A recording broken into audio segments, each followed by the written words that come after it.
cerebelosa. Y si nos queda tiempo, vamos a iniciar con sistema autónomo. ¿De acuerdo?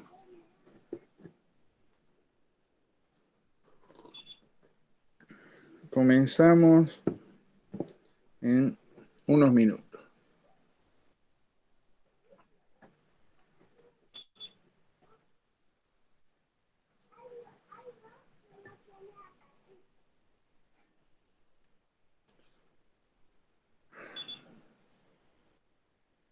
Somos 7. ¿Por qué tan pocos? Nadie más se quiere unir. Encima que damos clase virtual. No nos morimos de calor, tener que viajar. Deberían hacer un esfuerzo y unirse más.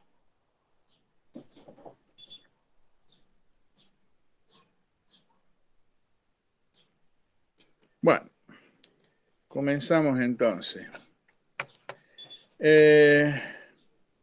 Vamos a hablar de cerebelo. Ya saben dónde está anatómicamente el cerebelo. En la fosa posterior, por debajo de la tienda homónima, que es una membrana que la separa de los hemisferios cerebrales. Por detrás de la protuberancia tiene 3 pares de pedúnculos, ¿m? 2 pedúnculos inferiores, pedúnculo medio, pedúnculo superior. Bien, vamos a hablar de una palabra que se llama ataxia. Ataxia viene del griego atactos, que significa desordenado. ¿Ah? Se define como la necesidad de orden o disciplina, o la irregularidad o confusión o discoordinación.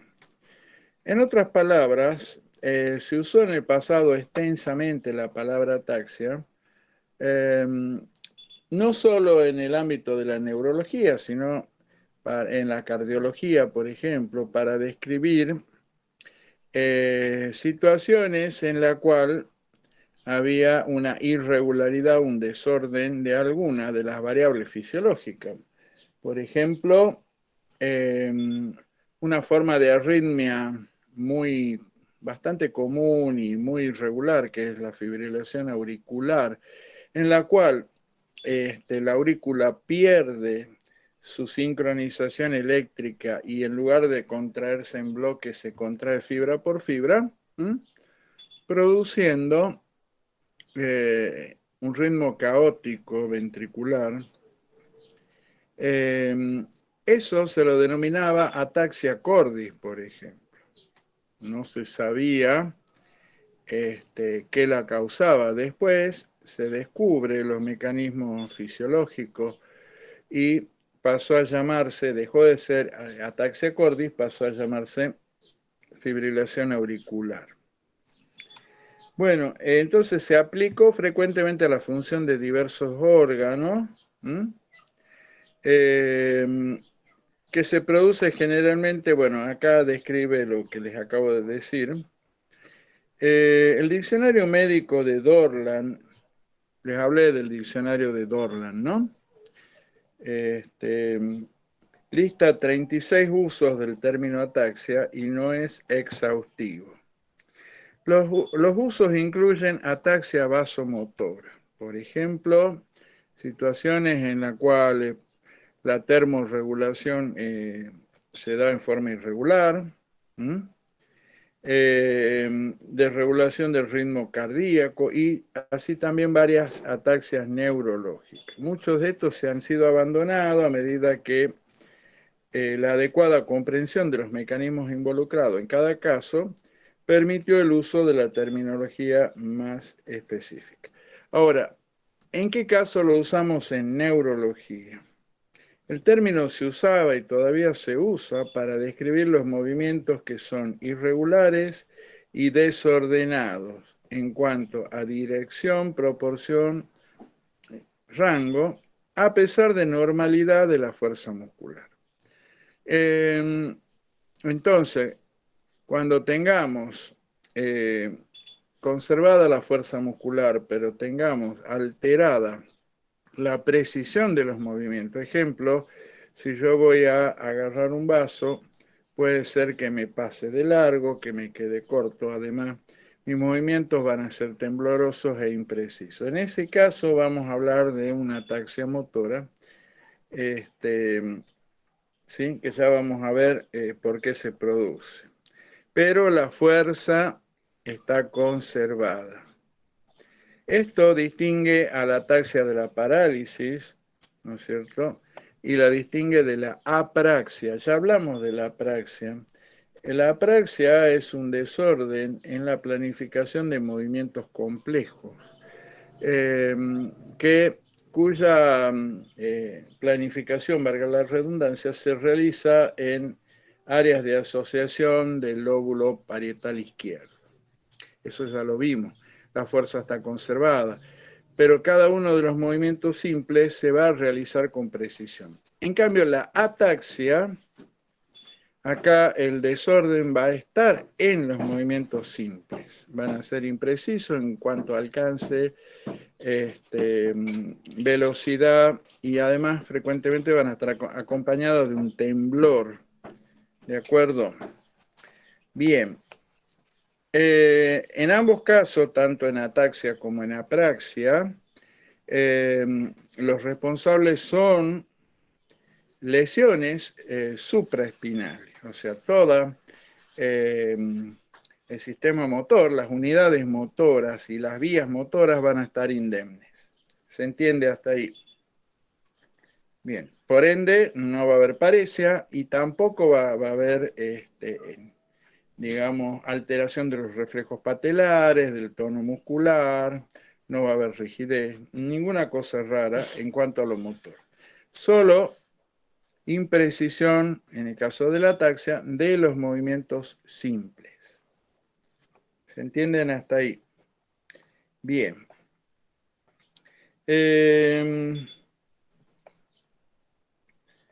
Bueno, también se vio una cosa muy curiosa. Si bien la ataxia a la que vamos a hacer referencia se debe a lesión cerebelosa y entra dentro del síndrome cerebeloso, se ha demostrado que pueden haber cuadros muy parecidos con el cerebelo intacto. ¿Cómo es esto? Bueno, el cerebelo, como dije, es un órgano fuertemente conectado, 3 pares de pedúnculos. Si, por ejemplo, se lesiona la vía espinocerebelosa o se lesiona los núcleos protuberanciales que proyectan hacia el cerebelo, o se lesionan los núcleos eferentes de relevo, como el núcleo dentado, el núcleo fastigio, el núcleo del techo, podemos tener ataxia muy similar a la ataxia cerebelosa, pero con cerebelo intacto. ¿Ah? Bien. Acá hace mucha referencia a enfermedades del pasado, en especial la sífilis terciaria, que te podía provocar pérdida de acciones sensoriales de las raíces y columnas dorsales de la médula, que llevan información desde los usos musculares y órganos de Golgi, es decir, la sensibilidad profunda inconsciente, que ya la conocemos. La lesión, por ejemplo, de cordones posteriores te pueden dar lugar a un cuadro de ataxia muy parecida a la lesión cerebelosa. Bien. La persistencia del término ataxia en relación con el cerebelo enfermo y otros que clínicamente se le parecen comienza con en 1824 un fisiólogo francés, Florent. Él trabajaba con palomas, ¿sí? Las palomas no tienen corteza, pero sí tienen cerebelo, tienen núcleo de la base, tienen tronco encefálico y tienen los tubérculos cuadrigéminos que harían las veces de la función que en los mamíferos cumple la corteza. Bueno, él disecaba las palomas y le iba retirando capa por capa porciones del cerebelo para ver qué pasaba. En esa época se estudiaba las funciones de los órganos mediante lesiones. Esto después fue un poco cuestionado, y ya les voy a explicar por qué. Entonces, él acá describe la experiencia, ¿sí? Dice, yo quité el cerebelo de una paloma capa por capa. Durante la remoción de las primeras capas, el pájaro solo mostró un poco la debilidad y falta de armonía en sus movimientos. Al llegar a la remoción de la mitad del órgano, el ave mostró una agitación casi generalizada, pero ninguna señal de convulsión. Sus movimientos eran rápidos, pero lograba en forma dificultosa el control. Además, escuchaba y veía. En la ablación total del cerebelo, el animal perdió completamente las habilidades que las mutilaciones anteriores habían alterado cada vez más, de volar, saltar, caminar y estar de pie. Si se ponía patas para arriba, ésta no podía recuperar su posición de pie por más que lo intentaba. Además, a diferencia de las palomas, en las que le estirparon los tubérculos cuadrígenos, mantuvo un movimiento salvaje y casi continuo, aunque sin mostrar una finalidad determinada. Por ejemplo, al ver la mano amenazante, intentaba evitarla, efectuando movimientos torpes de torcedura de su cuerpo sin poder lograrlo. En síntesis, ¿qué describe Florence después de extirpar totalmente el cerebelo? Que la fuerza muscular se mantenía, que los sentidos y la percepción se mantenían y que lo que desaparecía era la coordinación de los movimientos. ¿Mm? De ahí viene, cuando ustedes leen en los libros, hacen una descripción muy somera de qué hace el cerebelo. Dice, el cerebelo es el órgano al servicio del equilibrio y la coordinación de los movimientos. Eso no nos dice mucho. ¿Y cómo hace eso? ¿Y por qué si uno lesiona el cerebelo, aunque sea una lesión importante, extensa, la fuerza muscular se mantiene? Bueno, ya un poco les voy a explicar, vamos a ir viendo qué funciones se asignan actualmente al cerebelo, cómo lo haría, ¿de acuerdo? Y esto que les menciono de que la lesión cerebelosa no produce pérdida de la fuerza muscular, yo les puedo contar un caso clínico que he vivido en el Sanatorio Parque hace ya muchos años, tal vez 20 años atrás, 15, con un señor que comenzó, y creo que se lo he comentado el caso, comenzó con vértigos, pero eran vértigos de tipo subjetivo, o sea, tenía sensación de que lo empujaban o se caía. ¿De acuerdo? En uno de los episodios vomita y pierde la capacidad de estar de pie. Lo internan en el sanatorio Modelo, estudia, como había vomitado, se casan como que era un cuadro gastroenterológico, no encuentran nada. Cuando le hacían las pruebas de fuerza muscular, movía los 4 miembros, le quieren dar el alta y el señor dice, pero yo no puedo caminar, no puedo caminar, antes caminaba bien. ¿Cómo que no puede caminar? A ver, levante la pierna, ajá. Mire, pise con el pie como si pisara el acelerador bien. Y usted moviliza, ¿cómo no va a poder caminar? La cosa es que incluso va a la coronaria, estudian porque tenía una isquemia diafragmática en el electro, y le dicen al señor que vaya por consultorio externo. Esto pasó un día viernes. el lunes va a ver una doctora por consultorio externo y la doctora le dice, mire, usted en realidad por lo que pasó quedó con miedo y por eso no puede caminar, pero no se quede, trate de pararse. El tipo no podía caminar, se quería parar y tambaleaba y se iba. ¿Me entienden? La cosa es que yo hacía guardia los sábados y me llama el médico de la guardia para evaluar el paciente. Y me llama la atención la forma de hablar que tenía. Él me contaba algo así. Buenas tardes, doctor. Usted sabe que yo me encontraba vistiéndome para ir a trabajar cuando de repente, al principio yo trataba de prestarle atención y después me empecé a exasperar porque por la forma de hablar, ¿sí? Así es que la esposa me termina de contar ella lo que había pasado, que el hombre había presentado de la nada vértigos de tipo subjetivo, que habían durado unos 15 minutos, que después desaparecieron, lo vuelve a presentar antes de entrar, cuando estacionaba la moto, fue a la enfermería, no encontraron nada, le hicieron, tomaron la presión, todo, y cuando se fue a trabajar le ocurre por tercera vez, solo que esta vez vomita, y queda con esa imposibilidad de pararse y de deambular.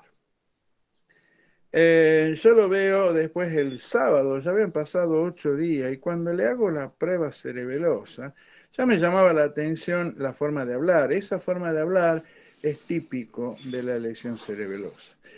Se llama habla escándida y se describe como una habla lenta, monocorde y silabiante.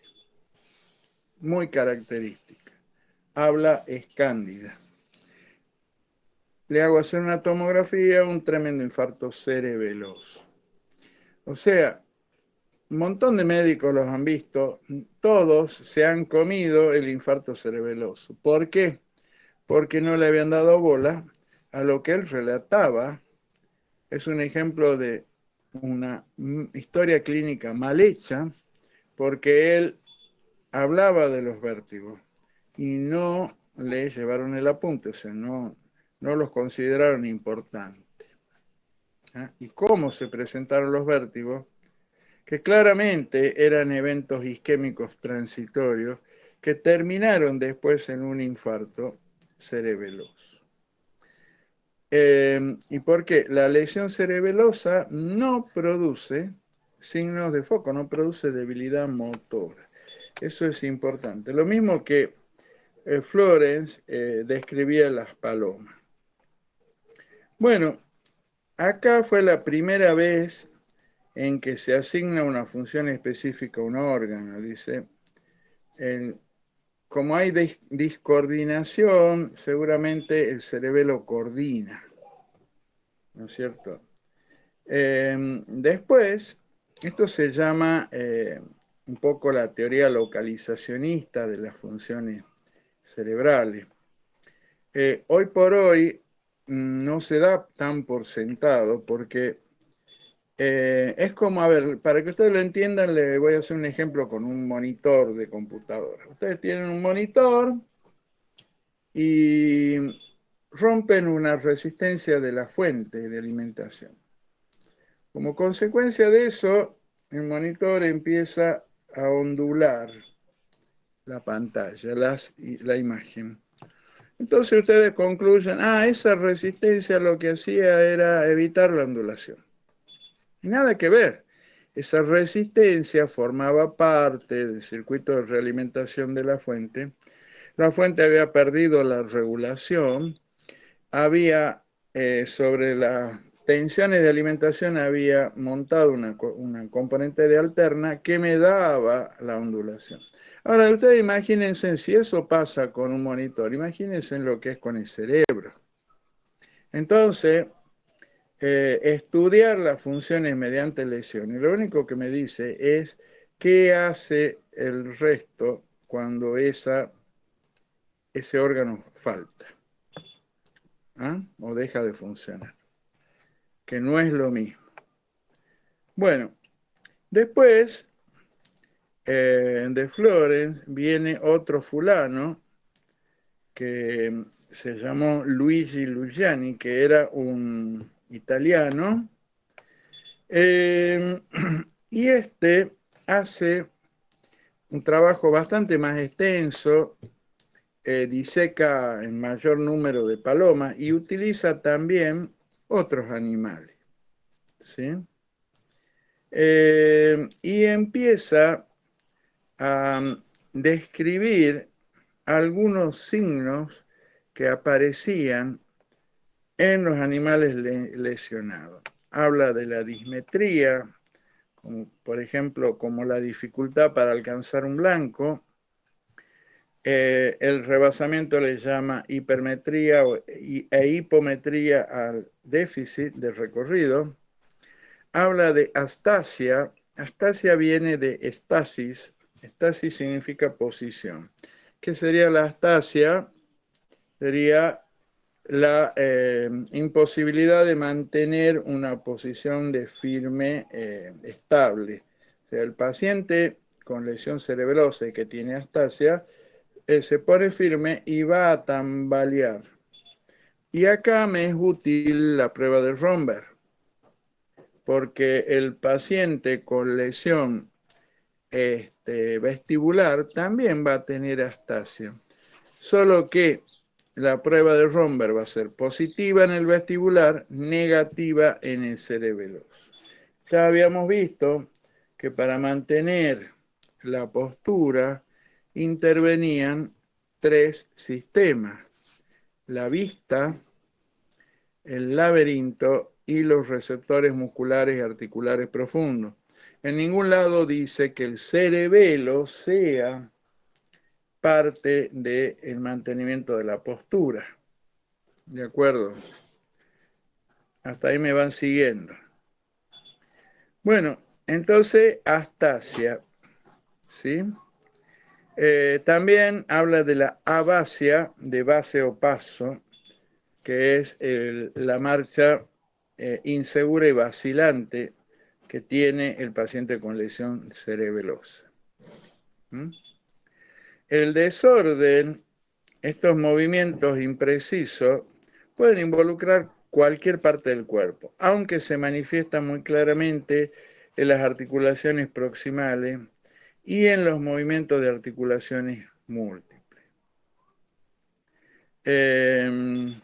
Después aparece otro término que también lo acuña Luigi Luciani, que es la asinergia. ¿Qué es la asinergia que se da en el síndrome cerebeloso? Bueno, es la descomposición de los movimientos que realizamos y que involucran múltiples articulaciones en un movimiento por vez, de una articulación por vez. Ejemplo, si yo quiero agarrar la taza, acá involucro el movimiento del hombro, el movimiento del codo y el movimiento de la muñeca. El paciente cerebeloso frecuentemente le va a hacer esto. O sea, lo va a descomponer y en los movimientos de cada una de las articulaciones y la va a hacer en forma sucesiva. ¿Se entiende eso? Eso es lo que denominamos asinergia. También aparece un término que es la astenia. ¿Qué es la astenia? Bueno, como ya lo mencioné, el paciente con lesión cerebrosa o síndrome cerebeloso, le hago la diferencia. Síndrome cerebeloso puede o no involucrar lesión del cerebelo, ¿no? Ya vimos que si ustedes lesionan vía espinocerebelosa, los cordones posteriores, o los pedúnculos o los núcleos de relevo, van a tener síndrome cerebeloso con cerebelo intacto. ¿Mm? Bien. ¿Y qué sería la astenia que se da en el síndrome cerebeloso? Bueno, es la sensación subjetiva de falta de fuerza. El paciente, ya vamos a ver, no es capaz de realizar movimientos explosivos rápidos y tampoco va a reclutar en forma rápida las unidades motoras. Por ende, tiene una sensación subjetiva de falta o disminución de la fuerza. Aunque, si yo lo pongo a prueba, hago que apriete un dinamómetro, lo hago pulsear, puedo determinar de que la fuerza está conservada. ¿Mm? Eso es lo que denominamos astenia. Otra de las cosas que va a aparecer en el síndrome cerebeloso es la disminución y hasta pérdida del tono muscular. Y por ende, dado que el reflejo miotático de tipo 1 y el tono muscular van así, ¿sí? Depende uno de los, bueno, el tono depende del reflejo miotático en realidad. Al tener hipotonía también va a haber hiporreflexia o arreflexia tendinosa. Si ustedes logran obtener reflejos en el cerebeloso, estos van a ser de tipo pendulares, pero van a ser difíciles de sacar. ¿Mm? Bien.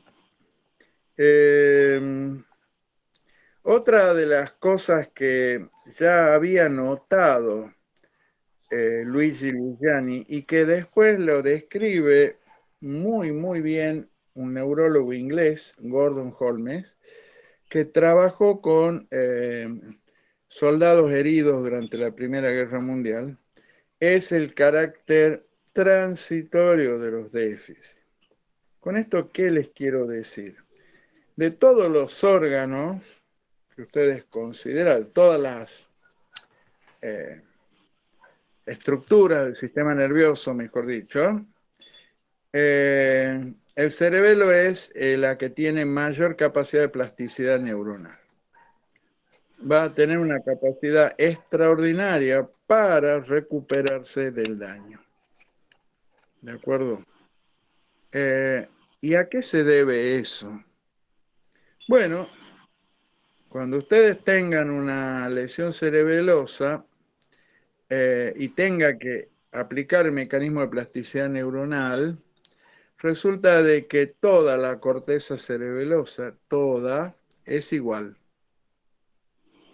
Con esto, ¿qué les quiero decir? Toda la citoarquitectura de la corteza cerebelosa es igual. En cambio, la corteza cerebral cambia mucho dependiendo si ustedes están en áreas motoras, en áreas sensoriales o en áreas de asociación. Si están en áreas motoras, la capa 2 de la corteza, donde están las células piramidales, va a ser muy prominente. Si están en áreas sensoriales, la capa granulosa y así. En cambio, en el cerebelo, toda la corteza cerebelosa es igual. Entonces se habla de la equifuncionalidad de la corteza cerebelosa. Es decir, ustedes lesionan una parte y las estructuras vecinas fácilmente pueden asumir las funciones deficitarias. Esto lleva a que los déficits eh, evolucionen día a día. Cuando recién se produjo, tienen muchos componentes y a medida que pasan los días se van atenuando, digamos. ¿Ah? Eso ya lo observó Luigi Luciani. Bueno, también Luciani tenía una teoría que decía que no todos los componentes del síndrome cerebeloso eran primarios, sino que podían ser derivados de tres fundamentales. él habla de la astenia, la astasia y la hipotonía. O sea, ya vamos a ver que hay alguna base para esto y el resto son secundarios. Bien, Florence, que fue el francés que trabajó primero, afirma, Pablo, tenés abierto tu micrófono. Gracias. Afirma entonces que la función primaria es la coordinación global e indivisible, por lo que la coordinación pasa a ser una entidad abstracta, oscura, imperfecta e ininteligible. Claro, porque Floren habla de la coordinación, pero no define qué es la coordinación, ni cómo se hace, ni nada. Bueno, después vino, nos iniciamos a principios del siglo XX, donde aparecieron otros actores, como por ejemplo Babinski. Babinski acuña un término que es útil para, digamos, evaluar la disfunción del síndrome cerebeloso, que le llama adiadococinesia. ¿Qué es la adiadococinesia? Es la incapacidad de realizar movimientos rápidos alternantes. Y hay una prueba para esto. Bien, de acuerdo. Bueno, los dos, tanto Floren como Luigi Luciani, influyeron, ¿no es cierto?, para que después se realizaran pruebas diagnósticas, ¿no es cierto?, y echaron luz sobre los primeros componentes del síndrome cerebeloso. Bueno, ya le hablé de Gordon Holmes. Bueno, él diseñó experimentos para mostrar con más precisión las anormalidades presentes. Sus métodos gráficos y objetivos y elegantes de evaluación permanecen hasta el día de hoy por su exactitud y simplicidad. Bien, de estas observaciones él intentó disociar factores que pueden razonablemente ser considerados como variables esenciales del movimiento normal. Estos incluyen los tiempos de arranque y parada, dirección, velocidad y fuerza de la trayectoria del movimiento. La ejecución de movimientos rápidos alternantes, la sinergia en los instantes de acción de los músculos. Ya les voy a mostrar las pruebas cerebelosas que hay, que son bastante interesantes. Bueno, para mostrársela ahora me voy a alejar un poco. Bueno, la prueba que más se enseña en la facultad es la de índice nariz. O sea, ustedes agarran el índice, lo extienden y cerrando los ojos tocan su nariz. Si ustedes tienen algún componente cerebroso, es muy probable que hagan esto, que se pasen de largo, que van a tener imprecisión. Otra de las pruebas que se puede hacer es, miren, haciendo la prueba índice-índice. Índice del examinador. Es decir, ustedes agarran, le piden al paciente que toque el muslo, este va a ser el índice del examinador y que toquen el índice del examinador. Eso lo van a hacer,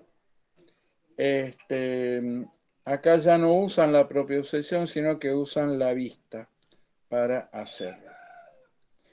Bien, ahora voy a pedir ayuda para hacer otra prueba. Espérenme un segundito.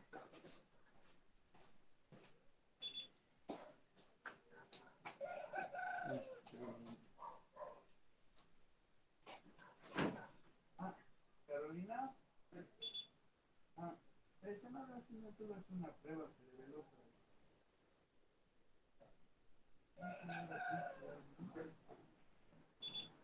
¿Claro?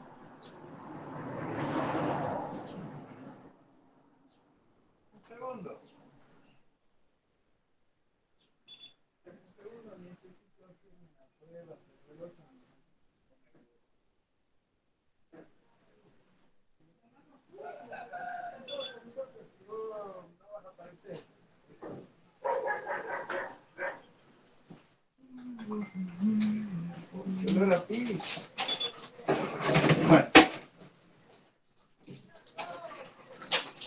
perfecto, perrita, perrita. Bueno, ahora les voy a mostrar otra prueba que esta prueba se podría considerar una prueba estática, ¿ah? Y que va a estar bastante relacionada con la astasia. ¿Se acuerdan la astasia? Es la incapacidad de mantener la posición de firme en forma estable. El paciente cerebeloso va a tambalear. Pero, a diferencia del vestibular, si hacen la maniobra de Romberg, es decir, cerrar los ojos, el cerebeloso no incrementa la inestabilidad y el vestibular sí. Ahora, fíjense en esta prueba, bastante interesante. Yo le pido al paciente que extienda las manos y cierre los ojos. Entonces, yo acá me van a aplicar golpes despacio, mire, algo así, ¿ven?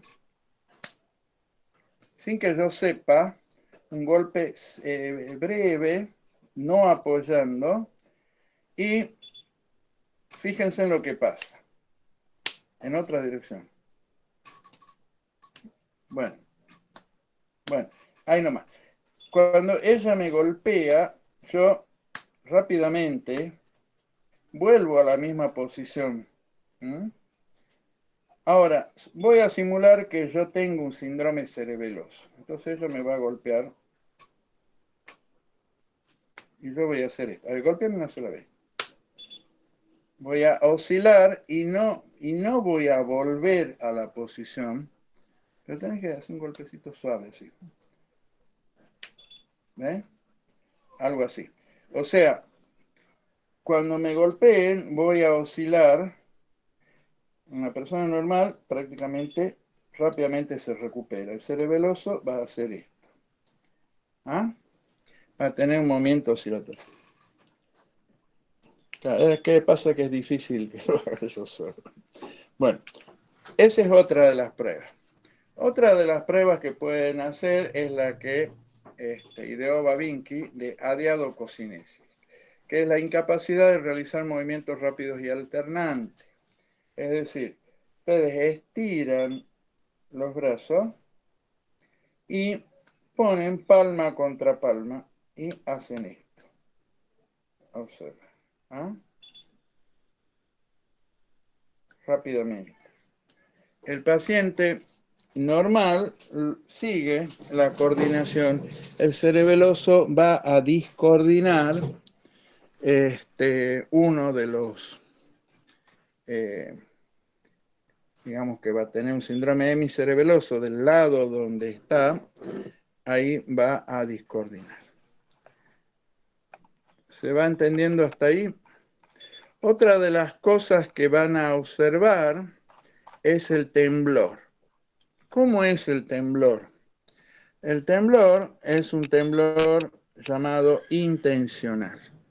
Es decir, a diferencia del temblor parkinsoniano, que aparece en reposo, y que era un temblor de cuenta moneda, este temblor va a aparecer durante el movimiento. ¿Y cómo es el temblor? Bueno, el temblor va a ser perpendicular al movimiento y que va a aumentar cuando yo me acerque al blanco. ¿Ah? Algo así.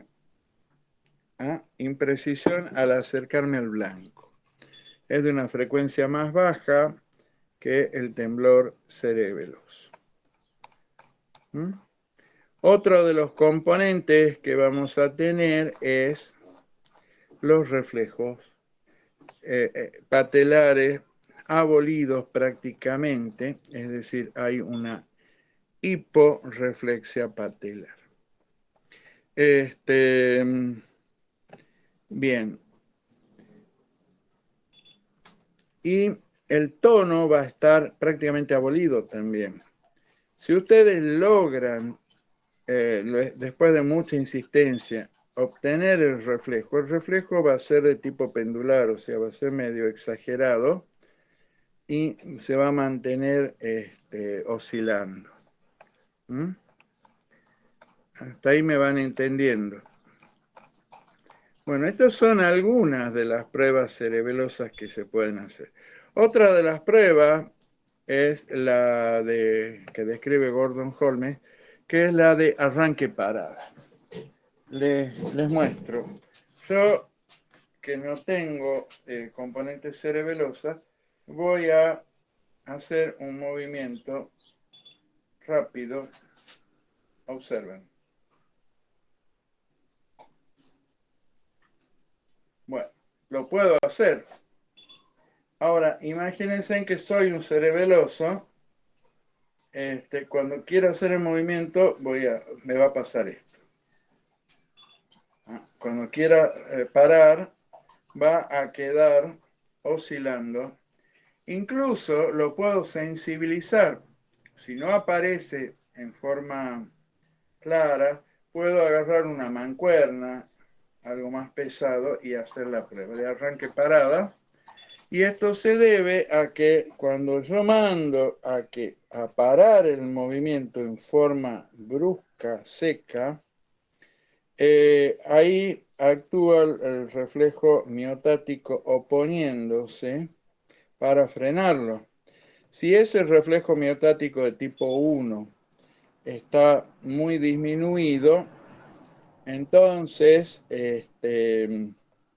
va a haber un movimiento de oscilación, va a costar que se frene, va a haber una imprecisión en los movimientos. Pero repito, todo esto sin pérdida de fuerza muscular. Bueno, entonces repasemos cuáles serían los signos y síntomas del síndrome cerebeloso. Son un montón. A ver, empecemos. La astasia, la abasia, es decir, la imposibilidad de mantener una postura firme estable, la imprecisión al caminar, la hipotonía, disminución del tono muscular, el habla es cándida, ¿sí? Que ya le dije cómo era, un habla lenta, monocordisilabiante. Van a tener temblor, el temblor es intencional, perpendicular, y que aumenta al acercarme al blanco. Van a tener dismetría, es decir, falta de precisión de los movimientos. Después otros signos como la sinergia, la descomposición de los movimientos de articulaciones múltiples en una articulación por vez. La astenia, que es la sensación subjetiva de falta de fuerza, entre otros. Ahora, son un montón, son como 6 o 7. Y, repito, el carácter temporal de los déficits tiene una gran capacidad de plasticidad neuronal por la equifuncionalidad de la corteza cerebelosa. Entonces, estos déficits muy pronunciados al comienzo se van a ir atenuando de acuerdo con el paso de los días. ¿Alguna pregunta hasta acá?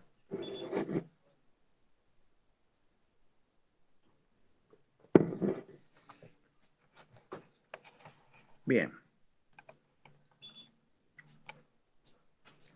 Pero la cosa no está del todo clara. Otra cosa. ¿Por qué ocurre que en la lesión cerebelosa vamos a tener hipotonía e hiporreflexia? ¿Cuál es el motivo? Bueno, se ha visto que el cerebelo tiene una influencia de la actividad gamma y tiene un efecto facilitatorio de la actividad gamma. ¿De qué manera? Bueno, la corteza cerebelosa es inhibitoria, pero no va a proyectar directamente hacia las motoneuronas gamma de la de la médula, del asta anterior de la médula, sino que la va a hacer con núcleos de relevo.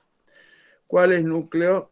El núcleo fastigio, el núcleo dentado, el núcleo del techo fundamentalmente, y hay otros. Estos núcleos a su vez son también inhibitorios. ¿Ah? Entonces ahí vale la regla, menos por menos, más.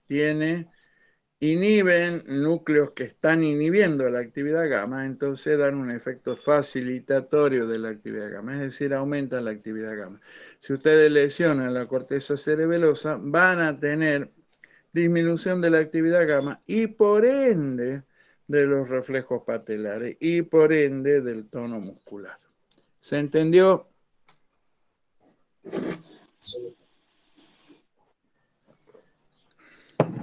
Muy bien.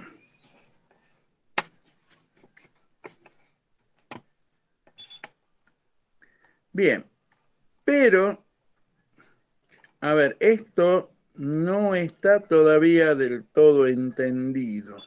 ¿Por qué?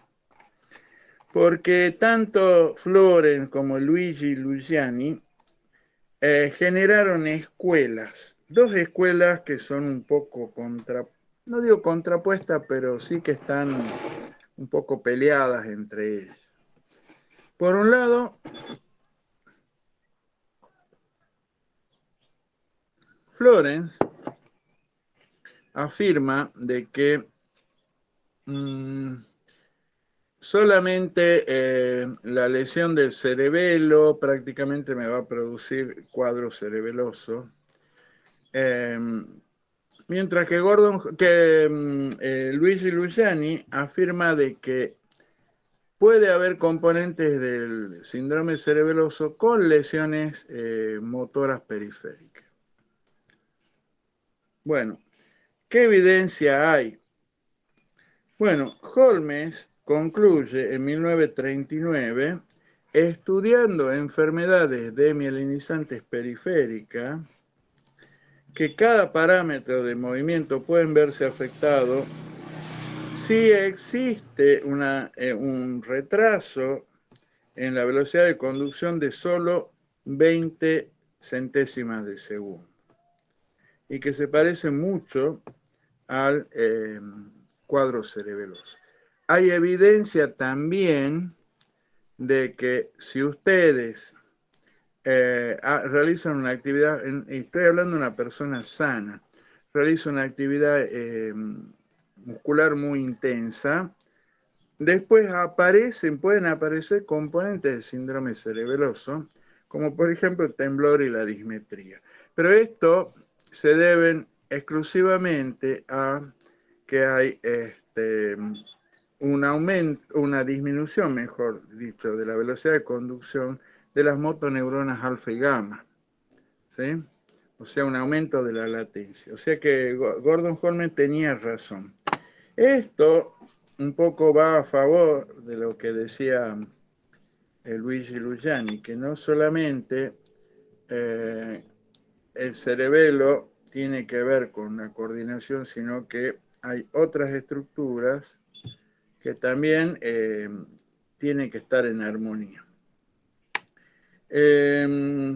Describió que los tres síntomas del síndrome cerebeloso, la hipotonía, la astasia y la astenia, ocurren en el hombre como resultado,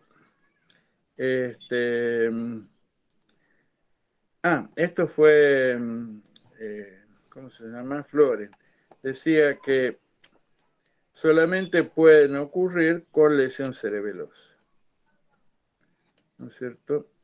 Y mientras que Luciani dice que no. Creo que Luciani está más en lo cierto. Astenia, astasia, hipotonía serían el déficit primario, el ataxia cerebelosa. Todos los otros serían secundarios. El resultado final del individuo sería simplemente la suma de déficit de cada región del cuerpo compuesta por grupos musculares articulares. Bueno, pero ahí hay quienes dicen, y presten atención para que vean que todavía la cosa no está entendida del todo, que el temblor es el responsable de la dismetría, por ejemplo. La dismetría es la falta de precisión en el movimiento, que me quedó corto, me quedó largo. Y que, bueno, pero y hay otros que dicen, no, no puede ser así porque la dismetría claramente puede ocurrir aunque el temblor sea intenso o no, por ejemplo. Y además el temblor es más regular, la dismetría es más irregular. Entonces hay quienes dicen, bueno, pero si ustedes tienen en cuenta que cada una de las articulaciones va a tener un temblor intencional propio, y si lo suman, van a ver que les da algo bastante irregular que podría justificar la dismetría. ¿Mm? O sea que todavía no se han puesto de acuerdo y no se aclaró todo, ¿me entienden? Bueno,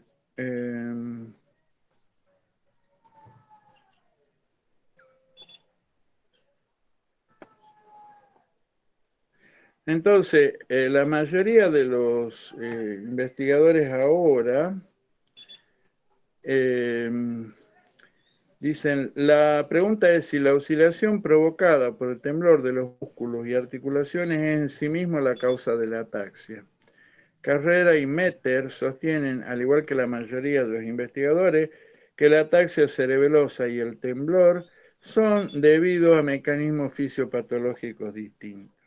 Este argumento se basa en sus observaciones de que pueden verse que la ataxia y el temblor aparecen generalmente disociados en los diferentes individuos y que además, a diferencia del temblor, que siempre es regular, la ataxia es irregular.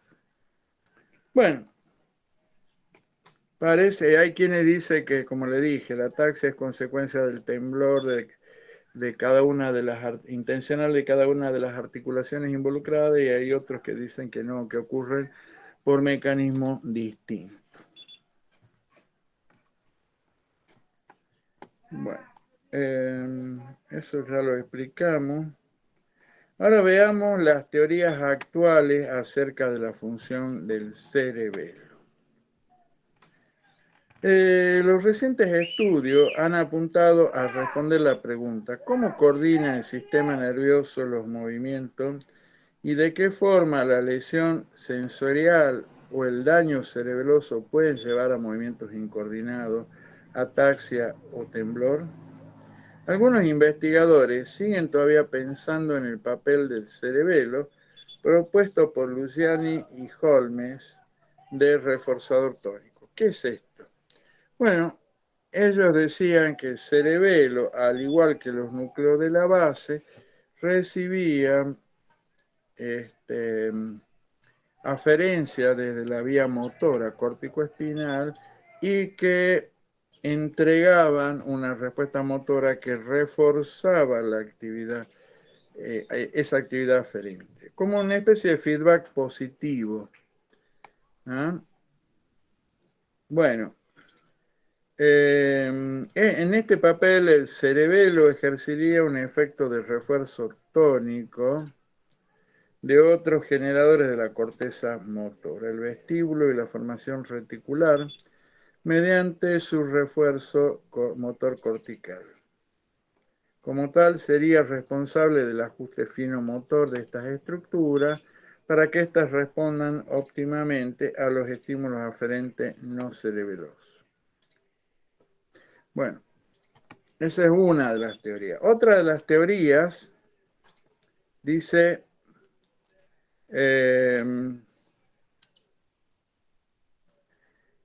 dice que el cerebelo es puramente un cronómetro. En este papel, el cerebelo va a dar una salida motora transitoria preprogramada durante un determinado tiempo, ajustando o perfeccionando los movimientos voluntarios. Otros dicen que actúa como un interruptor.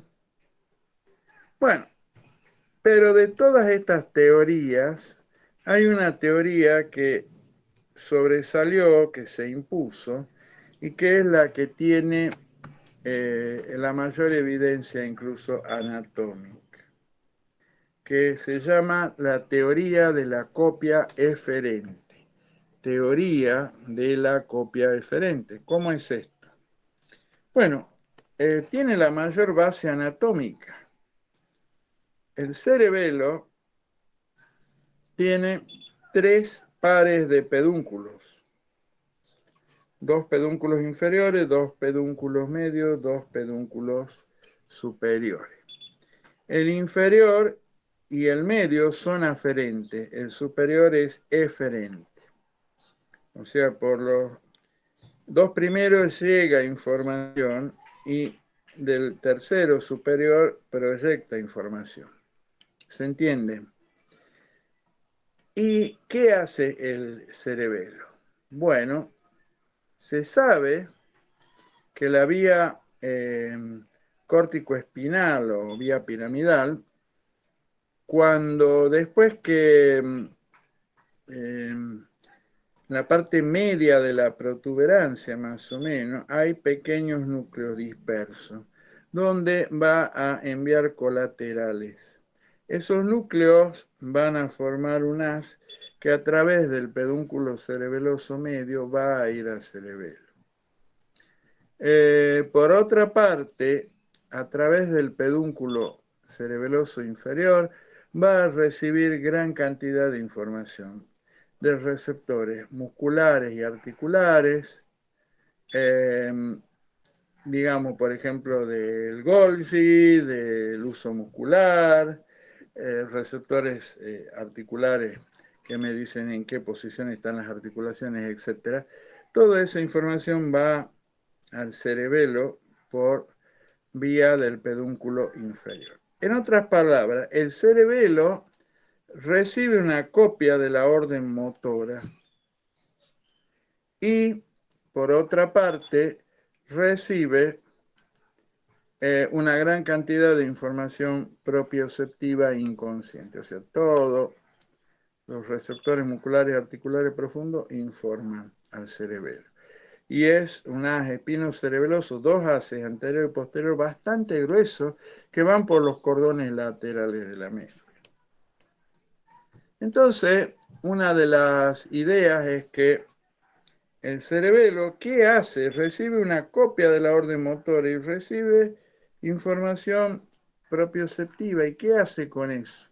Y lo más lógico es que compare.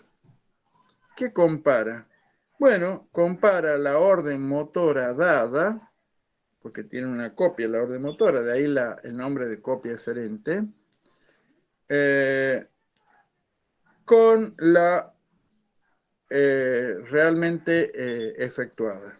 O sea, yo mando a poner el miembro en esta posición y el cerebelo chequea a través de los sensores que tenemos si efectivamente se puso en la posición ordenada o hay algún desplazamiento. El cerebelo tiene capacidad de aprendizaje, ¿no es cierto? Y genera corrección motora. Y ustedes me dirán, ajá, fantástico, eso permite que el cerebelo perfeccione los movimientos, y sí, y tiene capacidad de aprendizaje motor, como ocurre, se sabe en los núcleos de la base también, pero y uno se pregunta, ¿y qué tiene que ver? ¿Por qué el paciente con lesión cerebelosa tiene astasia? ¿Ah? ¿Por qué no por qué tiene abasia? ¿Por qué el paso vacilante? Bueno, esto, recuerden, la postura de pie intervienen 3 sistemas y no está el cerebelo en ellos. La vista, la propiocepción y el laberinto. El cerebelo no. ¿Y por qué la abasia? Bueno, la abasia se da por la pérdida del tono muscular y la abolición de los reflejos miotáticos de tipo 1. que cuando ustedes están parados en posición de firme y hay un leve tambaleo, ¿no es cierto?, en forma automática se van a contraer los músculos que están siendo estirados pasivamente. Y me va a permitir corregir sin que yo sea consciente, incluso sin que tenga que ir hacia estructuras rostrales del neuroeje. Todo se produce a nivel segmentario medular. Cuando disminuye la actividad gamma mucho y se pierden los reflejos miotáticos y se pierde el tono muscular, se pierde esa capacidad de respuesta rápida ante el movimiento. O sea, la astasia es un epifenómeno como consecuencia de la disminución del tono muscular y del reflejo miotático. ¿Se entiende?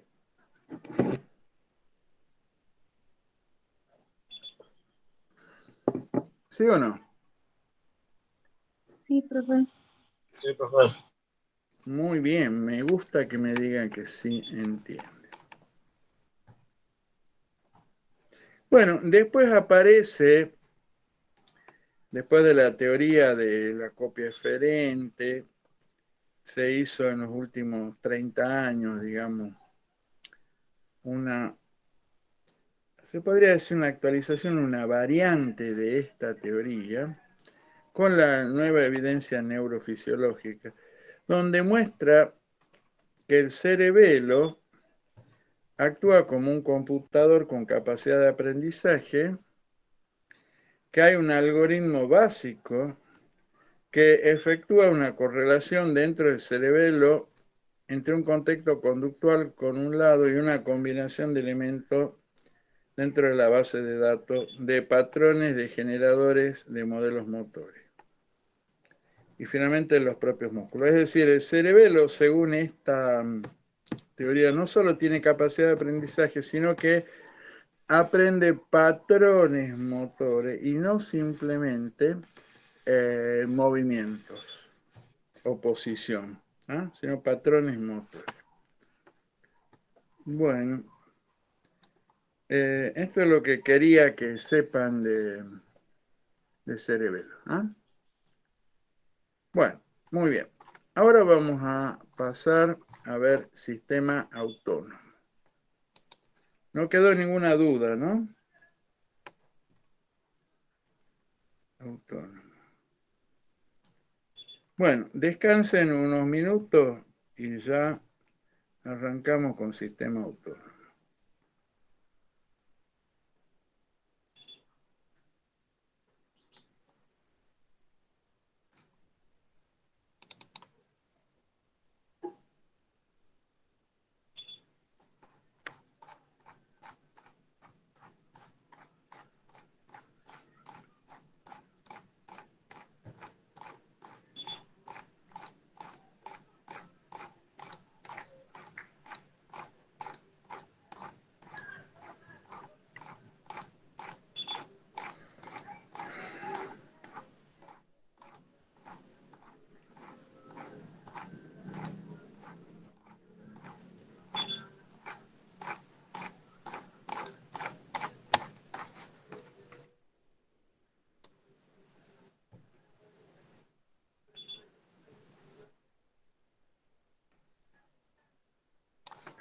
Bueno, ya vengo en unos minutos.